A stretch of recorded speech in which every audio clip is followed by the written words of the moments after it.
Welcome to exam विवेचना। तो दोस्तों, जैसा कि आपको अवगत है, हम अपने चैनल पर डिस्कस कर रहे हैं एलटी कमीशन और पीजीटी हिंदी के लिए पी वाई की सीरीज़ और महत्वपूर्ण प्रश्नों की। ठीक है, तो इस वीडियो से पहले हमने इसके लगभग 14 पार्ट्स को डिस्कस कर लिया है। अगर अभी तक आपने उन्हें नहीं देखा है तो इसके लिए आप हमारे डिस्क्रिप्शन बॉक्स में प्लेलिस्ट लिंक दिया गया है, उसे विजिट करिएगा। सारे वीडियोज़ वहाँ पर आपको मिल जाएंगे। ठीक है, सारे वीडियोस को देखते रहिए। जो प्रश्न नहीं आते हैं उन्हें अपना जो आपने रजिस्टर लगाया है या नोट कर रहे हैं कहीं पर, उनको नोट करते रहिएगा, क्योंकि बेहद ज़्यादा ये तथ्य हैं। अगर आप इनको नोट करते रहेंगे तो आपको इधर उधर भटकने की आवश्यकता नहीं होगी। ठीक है, बाकी देखिएगा, अगर अभी तक आप हमारे पीजीटी हिंदी और एलटी कमीशन के लिए जो व्हाट्सएप ग्रुप बनाया गया है फ्री में, तो उसको ज्वाइन कर सकते हैं। वहाँ पर भी आपको महत्वपूर्ण पीडीएफ इत्यादि सेंड की जाती रहती हैं समय समय पर। बाकी देखिएगा, वीडियो अच्छी लगती है तो इसे ज़्यादा से ज़्यादा लाइक किया करिए। ठीक है, आपका एक लाइक हमें मोटिवेट करता है कि निरंतर वीडियो बनाते रहें। ठीक है, चलिए समय ना लेते हुए शुरू करते हैं आज के लेक्चर को। देखिएगा, भाषा विज्ञान की बाइबल लैंग्वेज के लेखक ब्लूमफील्ड हैं। क्या है? जो भाषा विज्ञान की बाइबल कहा जाता है लैंग्वेज नामक पुस्तक को, इसके लेखक कौन होंगे? ब्लूमफील्ड। फिर आगे है, यूरोप में भाषा विज्ञान के क्षेत्र में सर्वप्रथम विचार ग्रीस में हुआ था। जो यूरोप है वहाँ पर जो भाषा विज्ञान के क्षेत्र में सर्वप्रथम विचार किया गया था, तो वो किस देश में किया गया था? यूनान या फिर ग्रीस। ठीक है, ग्रीस भी कहा जाता है, यूनान भी कहा जाता है, जहाँ से प्लेटो, अरस्तु इत्यादि का संबंध था। फिर है, भाषा की पूर्ण सार्थक इकाई क्या है? बहुत सुंदर प्रश्न है, कई बार परीक्षा में पूछा जाता है सीधे सीधे। तो भाषा की पूर्ण सार्थक इकाई वाक्य है, इसको भी नोट करना आपने। फिर भाषा के 5 अंग हैं। पहले तो ये प्रश्न आपसे पूछा जाएगा कि भाषा के कितने अंग हैं? तो भाषा के 5 अंग हैं। कौन कौन से? ध्वनि, शब्द, रूप, वाक्य, अर्थ। फिर से रिपीट करूँगा, भाषा के 5 अंग हैं। ध्वनि, शब्द, रूप, वाक्य, अर्थ। फिर है, भाषा के 2 आधारभूत तत्व ध्वनि और अर्थ है। भाषा के 2 आधारभूत तत्व कौन कौन से हैं? ध्वनि और अर्थ। फिर आगे है, अपभ्रंश को परवर्ती रूप को पुरानी हिंदी चंद्रधर शर्मा गुलेरी ने कहा। क्या है? जो अपभ्रंश की प्रवृत्ति या फिर अपभ्रंश के परवर्ती रूप को पुरानी हिंदी किसने कहा सर्वप्रथम? तो ये चंद्रधर शर्मा गुलेरी के द्वारा कहा गया था। मोस्ट इंपॉर्टेंट प्रश्न है, अक्सर इसे पूछा जाता है परीक्षा में। फिर है, अपभ्रंश के प्राकृताभास हिंदी आचार्य शुक्ल ने कहा। क्या है? अपभ्रंश को प्राकृताभास हिंदी आचार्य रामचंद्र शुक्ल के द्वारा कहा गया था। फिर परिनिष्ठित अपभ्रंश में देशी बोलियों के मिश्रण से अवहट भाषा का निर्माण हुआ। परिनिष्ठित अपभ्रंश में देशी बोलियों के मिश्रण से अवहट भाषा का निर्माण हुआ था। आगे है, अपभ्रंश को अणर्ण भाषा किसने कहा? किशोरीदास वाजपेयी के द्वारा अपभ्रंश को अणर्ण भाषा कहा गया था। फिर है, मिश्र बंधुओं ने ब्रजभाषा का हिंदी कविता में सर्वप्रथम प्रयोग सारंगधर से माना है। जो मिश्र बंधु हैं, इन्होंने जो ब्रजभाषा का हिंदी कविता में सर्वप्रथम प्रयोग माना गया था, तो वो सारंगधर नामक कवि थे, इनसे माना जाता है। समय इनका 1350 संवत था। फिर अगला प्रश्न है, ब्रजभाषा का स्वर्ण युग रीतिकाल है। ब्रजभाषा का स्वर्ण युग किस युग को माना जाता है? बहुत ही सुंदर प्रश्न है। ये माना जाता है रीतिकाल को। आखिरकार क्यों माना जाता है रीतिकाल को? ये इसलिए माना जाता है क्योंकि जब रीतिकाल का समय आया तो उस समय हर एक विद्वान के द्वारा ब्रजभाषा को प्रयोग में लाया गया था। उस समय बहुत ही कम ऐसी दूसरी भाषा थी जिस पे रचना की जाती थी, जो अधिकतर थी तो वो थी ब्रजभाषा। जिस प्रकार से वर्तमान में खड़ी बोली को ज़्यादा महत्व दिया जाता है, उसी प्रकार से रीतिकाल में ब्रजभाषा को दिया जाता था। और जो भक्ति काल में ये ब्रजभाषा भी थी, अवधि भी थी, दोनों का वर्चस्व था, परंतु रीतिकाल में ब्रजभाषा का वर्चस्व हो गया था, जिस कारण इसे स्वर्णयुग कहा जाता है, ब्रजभाषा का स्वर्णयुग। फिर पूछा जाएगा कि समय कब से कब तक का है रीतिकाल का? ये आचार्य रामचंद्र शुक्ल के अनुसार से 1700 विक्रमी संवत से लेकर 1900 विक्रमी संवत तक। फिर आगे है, जयपुरी का दूसरा नाम क्या है? तो जो जयपुरी है इसका दूसरा नाम था ढूंढाड़ी। इंपॉर्टेंट प्रश्न है, अक्सर परीक्षाओं में से पूछा गया है। फिर आगे है, कविता में खड़ी बोली का सर्वप्रथम प्रयोग, कविता में खड़ी बोली का सर्वप्रथम प्रयोग किया गया था अमीर खुसरो के द्वारा। किसके द्वारा? अमीर खुसरो के द्वारा। फिर है, हिंदी शब्द का सर्वप्रथम भाषा के अर्थ में प्रयोग अल बरूनी ने अपनी पुस्तक अल हिंद में किया। फिर से इस प्रश्न को देखेंगे, हिंदी शब्द का सर्वप्रथम भाषा के अर्थ में प्रयोग अल बरूनी ने 11वीं शती में अपनी पुस्तक जो है अल हिंद में किया। फिर आगे कौन सा प्रश्न है? प्रश्न है, हिंदी नई चाल में ढली 1873 ईस्वी में कालचक्र नामक डायरी है जो भारतेंदु हरिश्चंद्र इसमें ये लिखते हैं। पहले तो सीधा सा प्रश्न बनता है कि हिंदी नई चाल में ढली, किसका ये कथन होगा? तो ये कथन भारतेंदु हरिश्चंद्र का होगा। फिर ये पूछा जाएगा कि हिंदी नई चाल में ढली भारतेंदु हरिश्चंद्र ने कब कहा? तो ये 1873 ईस्वी में कहा। फिर ये पूछा जाता है कि जो हिंदी नई चाल में ढली 1873 ईस्वी में भारतेंदु ने इसे किस रचना में लिखा था? तो जो कालचक्र नामक इनकी डायरी थी वहाँ पर इनके द्वारा इसे लिखा गया था। फिर आगे देखिए, ठेठ हिंदी का ठाठ किसकी रचना है? तो जो ठेठ हिंदी का ठाठ है ये अयोध्या सिंह उपाध्याय हरिऔध का उपन्यास माना जाता है। ठीक है, इसका भी ध्यान रखना आपने। फिर देखिएगा आगे है, हिंदी शब्द मूलतः ईरानी सिंधी का ईरानी रूपांतर है। हिंदी शब्द मूलतः ईरानी या फिर सिंधी का ईरानी रूपांतर है जिसका मूल अर्थ है भारत का या भारतवासी या भारत के पदार्थ। देखिए, मुख्य तौर पर पूछा जाएगा कि हिंदी किसका शब्द है, कहाँ से निकला है, कहाँ से उद्धृत है? तो ईरानी से निकला है। और इसका ईरानी में क्या अर्थ निकलता है? तो ये अर्थ निकलता है भारत का, भारतवासी, भारत के पदार्थ इत्यादि इसके अर्थ निकलते हैं। फिर आगे है, संस्कृत खारी कूप जल भाषा बहता नीर पंक्ति किसकी है? तो जो प्रस्तुत पंक्ति है तो ये हो जाएगी कबीरदास की। ये भी पूछा गया है अधिकतर परीक्षाओं में।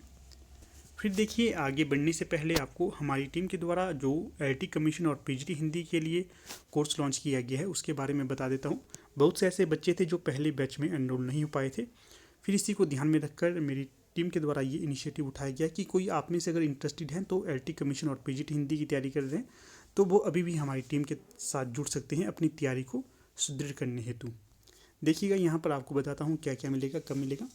जो देखिए, रोज़ सुबह आपको 8 बजे चैप्टर वाइज टॉपिक के अनुसार रिकॉर्डेड वीडियो लेक्चर मिलेगा रोज़। ठीक है, टॉपिक के अनुसार मिलेगा, रोज़ मिलेगा। लगभग 1 घंटे का ये लेक्चर होगा। फिर रोज़ लेक्चर की PDF भी आपको अवेलेबल करवाई जाएगी।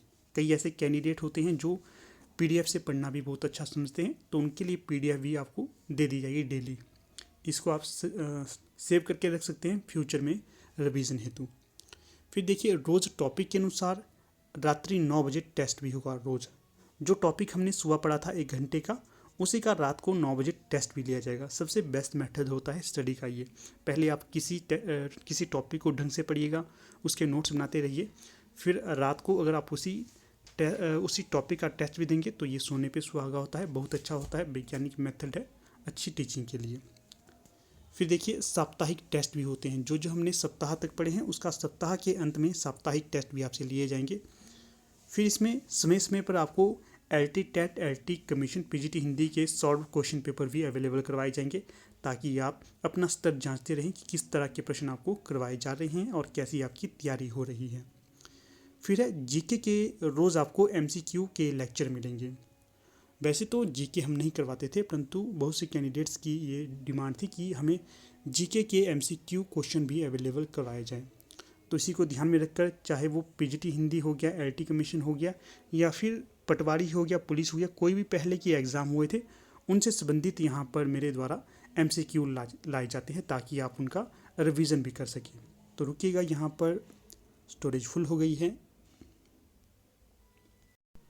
तो देखिएगा, इस तरह की कुछ फॉर्मेलिटी की जाती हैं। अगर आप जुड़ना चाहते हैं तो जुड़ सकते हैं। यहाँ पर ये भी बता देता हूँ कि यहाँ पर ये कोर्स 3 मंथ चलेगा। 3 मंथ से ज़्यादा भी चल सकता है, परंतु मिनिमम 3 मंथ चलेगा ही चलेगा।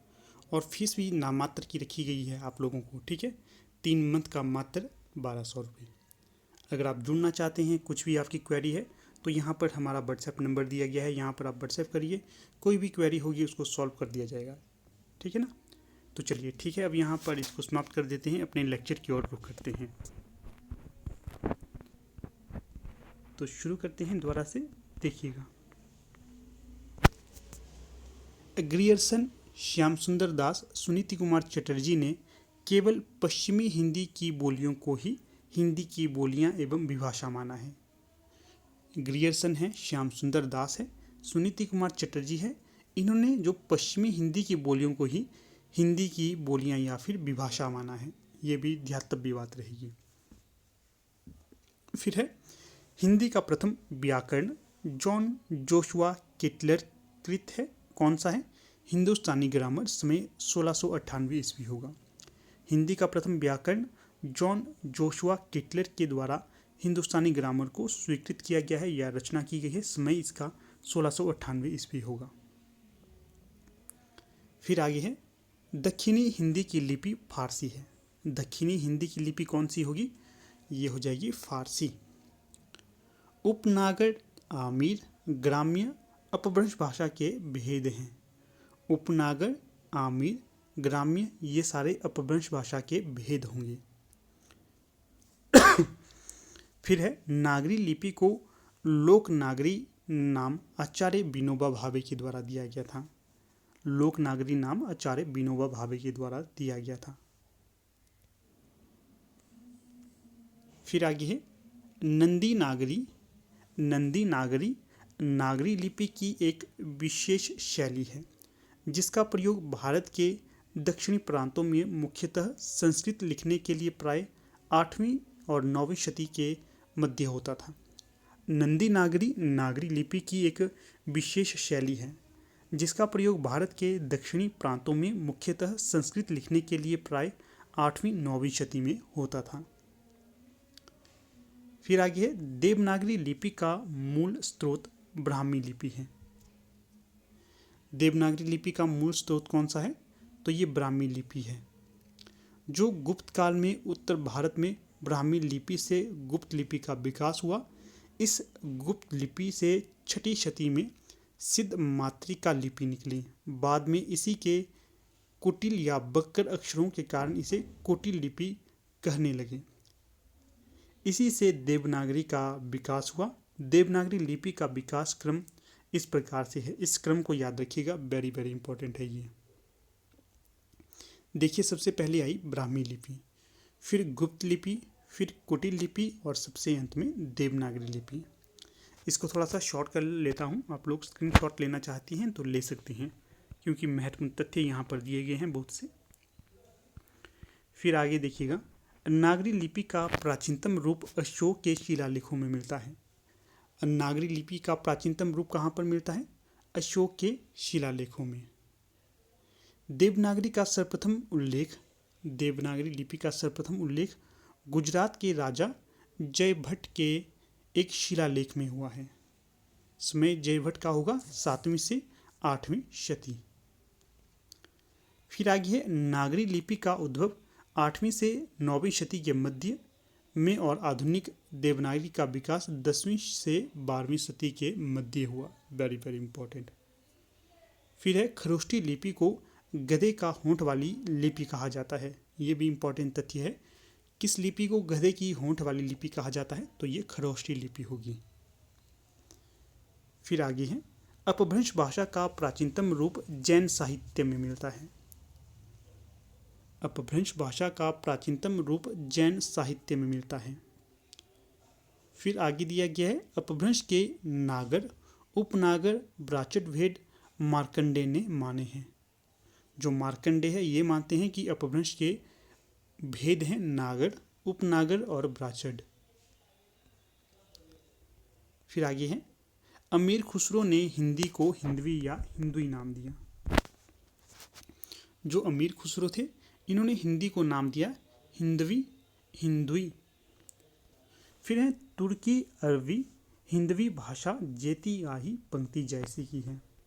तुर्की अरबी हिंदवी भाषा जेती आही ये पंक्ति जैसी की होगी। फिर आगे है बोलने वालों की संख्या की दृष्टि से हिंदी तीसरे स्थान पर आती है। बोलने वाले की संख्या की दृष्टि से हिंदी आती है तीसरे नंबर पे। फिर है हिंदी भाषा का उद्भव 1000 ईस्वी में माना जाता है। कब माना जाता है? 1000 ईस्वी में। अपभ्रंश को अमीरों की भाषा आचार्य दंडी ने माना। अपभ्रंश को अमीरों की भाषा माना था दंडी के द्वारा। फिर है अबहट शब्द का सर्वप्रथम प्रयोग ज्योतिरीश्वर ठाकुर ने अपने ग्रंथ वर्ण रत्नाकर में किया। मोस्ट इंपॉर्टेंट कथन है, पूछा जाएगा वर्ण रत्नाकर किसकी रचना है? ज्योतिरीश्वर ठाकुर की ही है। फिर है उर्दू का आरंभिक नाम जवान उर्दू ए मोल्ला था। उर्दू का आरंभिक नाम था जवान उर्दू ए मोल्ला।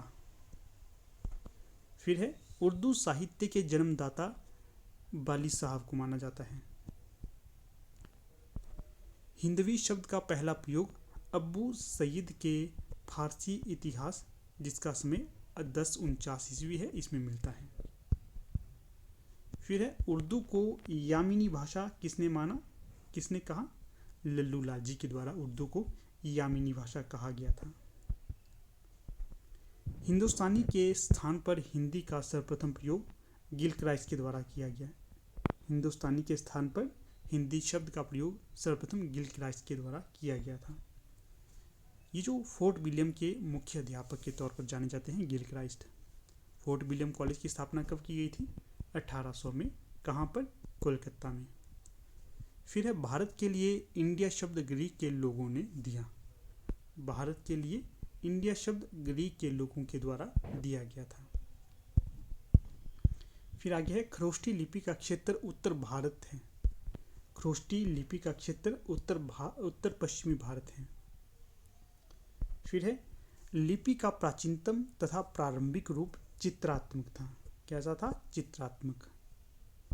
लिपि के सोपान है चित्रलिपि, भावलिपि, ध्वनि लिपि। Very very important. सबसे पहले चित्र लिपि आई, फिर भावलिपि आई, फिर ध्वनि लिपि आई।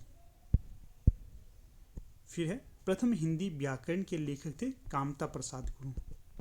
प्रथम हिंदी व्याकरण के लेखक थे कामता प्रसाद गुरु। इन्हें हिंदी का पाणिनि भी कहा जाता है। इंपॉर्टेंट तथ्य रहेगा ये। फिर आगे देखिएगा, आगे है भारोपीय भाषा परिवार के अन्य नाम आर्य परिवार, इंडो जर्मनिक परिवार, भारत हिंदी परिवार है। भारोपीय भाषा परिवार के अन्य नाम थे आर्य परिवार, इंडो परिवार या फिर भारत हिंदी परिवार। ये भी इंपॉर्टेंट रहेगा। फिर है हिंदी भारत के 10 राज्यों में बोली जाती है। हिंदी भारत के 10 राज्यों में बोली जाती है। उत्तर प्रदेश, हरियाणा, उत्तराखंड, मध्य प्रदेश, हिमाचल, बिहार, झारखंड, दिल्ली, राजस्थान, छत्तीसगढ़।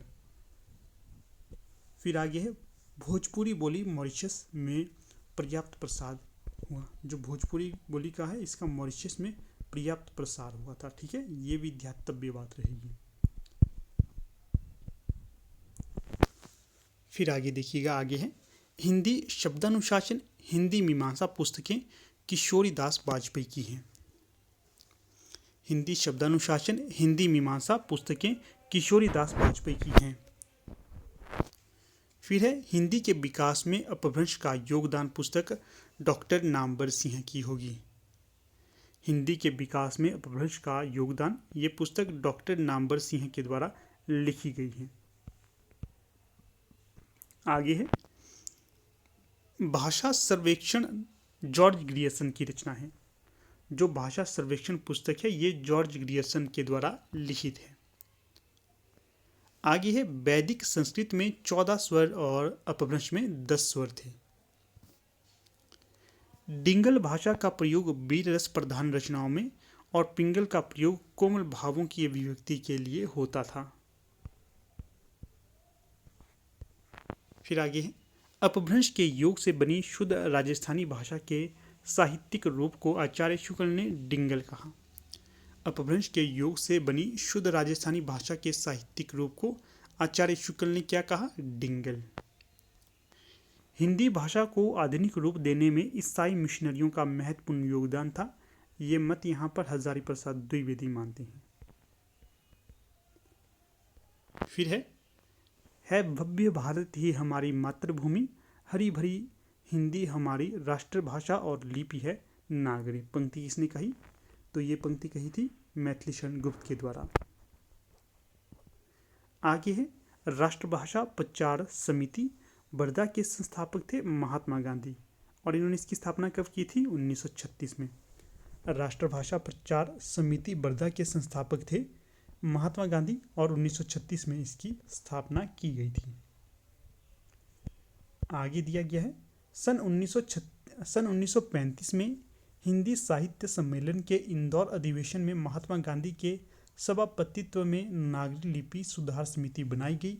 इसके संयोजक काका कालेलकर थे, मोस्ट इंपॉर्टेंट। फिर है फोर्ट विलियम कॉलेज में हिंदुस्तानी भाषा विभाग के प्रथम अध्यक्ष थे जॉन गिलक्राइस्ट, इंपॉर्टेंट है ये भी। फिर है देवनागरी लिपि के लेखन मुद्रण संबंधी दोषों के निराकरण का सर्वप्रथम प्रयास बाल गंगाधर तिलक ने किया। आगे है भोलाशंकर व्यास ने हिंदी के आरंभिक रूप का अभट कहा। जो भोलाशंकर व्यास थे इन्होंने हिंदी के आरंभिक रूप को अभट कहा था। अगला है उत्तर भारत में देवनागरी लिपि का सबसे प्राचीन उल्लेख कन्नौज के प्रतिहार वंशी राजा महेंद्रपाल के 898 ईस्वी के एक दानपत्र में मिलता है। तो देखिए इसके पश्चात हम थोड़े से सामान्य ज्ञान के क्वेश्चन भी आपके लिए यहाँ पर लाए हैं ताकि आपका एक साथ ही सारी चीज़ों का रिवीजन होता रहे। ठीक है, देखिएगा क्या है। सबसे पहले ये जो टॉपिक है एक्सोप्लैनेट। एक्सोप्लैनेट क्या है? हमारे सौर मंडल के बाहर स्थित अन्य ग्रह जो सूर्य के अतिरिक्त किसी अन्य तारे की परिक्रमा करते हैं एक्सोप्लैनेट कहलाते हैं। इन्हें एक्स्ट्रा सोलर ग्रहों के नाम से भी जाना जाता है। इन ग्रहों को टेलीस्कोप से प्रत्यक्ष देखना कठिन होता है क्योंकि इनकी चमक बहुत कम होती है, इसलिए एक्सोप्लैनेट की खोज में विलंब हुआ। हाल ही में national aeronautics and space administration अर्थात नासा के जेम्स वेब स्पेस टेलीस्कोप ने LHS 47M47-5B नाम के ने एक्सोप्लैनेट की खोज की। ठीक है, ये भी ध्यान रखना है किसके द्वारा खोज की गई थी इनकी, एक्सोप्लैनेट की। तो ये नासा के द्वारा की गई थी और जो टेलीस्कोप का नाम भी याद रखिएगा LHS 475B नाम के। फिर आगे है ब्रिटिश किस्म के सेब शिमला में पहली बार किसने लगाए थे? तो ये गए थे अलेक्जेंडर कूट्स के द्वारा। फिर अगला प्रश्न है लाहौल स्पीति में थॉन त्यौहार किस महीने मनाया जाता है? तो लाहौल स्पीति में थॉन त्यौहार मनाया जाता है अप्रैल महीने में। याद रखिएगा थॉन त्यौहार लाहौल स्पीति में मनाया जाता है। अगला है कोटगढ़ का पंजाब से हिमाचल में विलय कब हुआ? जो कोटगढ़ है इसका पंजाब से हिमाचल प्रदेश में विलय हुआ था वर्ष 1950 में। अगला प्रश्न है 4, आंध्रा जल विद्युत परियोजना शिमला में कहाँ स्थित है? तो जो आंध्रा जल विद्युत परियोजना है ये आपके शिमला के रोहड़ू के चीड़गांव में है। ठीक है ना। अगले प्रश्न को देखिए 5, दियो टिब्बा शिप की लियोपार्गिल और मणिरंग चोटियों में सबसे ऊंची कौन सी है? तो यहाँ पर सही विकल्प हो जाएगा लियोपार्गिल। अगला है आगा खां कप किस खेल से संबंधित है? तो जो आगा खां कप है ये हॉकी से संबंधित होगा। फिर अगला प्रश्न है 7, भारत में प्याज की सबसे बड़ी थोक व्यापार मंडी महाराष्ट्र के किस स्थान पर है? तो ये हो जाएगी लासलगांव जो कि नासिक जिले में है। अगला है कूका आंदोलन की शुरुआत किसने और कहाँ की थी? तो ये बाबा राम सिंह ने पंजाब में की थी। अगला प्रश्न है 9, भारत सरकार द्वारा अपनाया गया पंचशील सिद्धांत किस दर्शन से लिया गया है? तो ये लिया गया है बौद्ध दर्शन से। अगला प्रश्न देखिएगा, द महाराष्ट्रियन लेडी पेंटिंग को किस चित्रकार ने बनाया था? ये जो प्रश्न है हाल ही में कॉलेज कैडर की कोई परीक्षा थी वहाँ पर इस प्रश्न को पूछा गया था। देखिए कितना महत्वपूर्ण ये जीके का सेक्शन रहता है गिरिराज वाला। तो आप लोग अवश्य अपनी राय दीजिएगा, क्या इस तरह के जीके के प्रश्न वीडियो के अंत में लाने चाहिए। जैसा आपका रिस्पॉन्स रहेगा उसी अनुसार आपको ये करवाया जाएगा, ठीक है। बहुत महत्वपूर्ण प्रश्न रहते हैं ये। देखिएगा ये जो प्रश्न है, द महाराष्ट्रियन लेडी पेंटिंग, ये किस चित्रकार ने बनाई थी? तो ये राजा रवि वर्मन के द्वारा बनाई गई थी, ठीक है। ये कॉलेज कैडर में पहला पूछा गया था, जो हाल में कॉलेज कैडर की परीक्षा हुई थी वहाँ पर इस प्रश्न को सीधे सीधे पूछा गया था।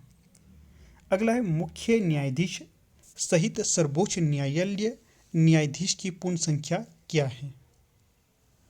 तो ये हो जाएगी 34। फिर है मानव के लिए एक धर्म, एक जाति व एक ईश्वर का सिद्धांत किसने दिया? तो ये दिया गया था नारायण गुरु के द्वारा। अगला है 13, किस भारतीय को 2023 में पैन नोबेल पुरस्कार से सम्मानित करने की घोषणा की गई है? तो ये है विनोद कुमार शुक्ल। अगला है भारतीय राष्ट्रीय कांग्रेस की पहली बैठक कब और कहाँ हुई थी? तो ये हुई थी 28 दिसंबर 1885 को मुंबई में। अगला और आज का अंतिम प्रश्न है, भारत में समुद्री कछुआ परियोजना कब शुरू की गई थी? भारत में समुद्री कछुआ परियोजना 1995 ईस्वी में शुरू की गई थी। तो देखिएगा दोस्तों, कुछ इस प्रकार से आज का ये हमारा लेक्चर रहा। तो फिर से कहूँगा, अगर अभी तक आप लोग हमारे व्हाट्सएप और टेलीग्राम ग्रुप के साथ नहीं जुड़े हैं तो उनके साथ जुड़िएगा। साथ में अगर अभी तक आपने हमारे पीजीटी और एलटी कमीशन के लिए जो नया बैच बिठाया गया है उसमें नहीं एनरोल हुए हैं तो आप एनरोल हो सकते हैं और अपनी तैयारी को सुदृढ़ कर सकते हैं। तो चलिए, धन्यवाद।